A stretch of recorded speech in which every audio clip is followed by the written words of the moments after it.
طلاق مبارکه سوره چې د قران عظیم شان یو سلو دیارلسمه سوره ده په مکه معظمه کې را نازله شوې ده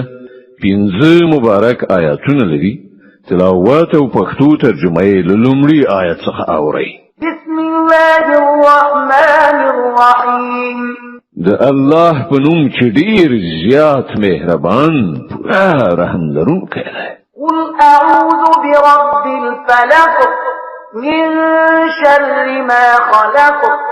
ومن شر غاسق إذا وقب ومن شر النفاثات في العقد ومن شر حاسد إذا حسد ويزپناه غواړم د سباون په پروردگار د هر هغه څه له شر څخه چې هغه پیدا کړی او د شپې د تیارې له شر څخه چې کله هغه خوره شي او په غوټو کې د پوکونکو نارینه یا ښځو له شر څخه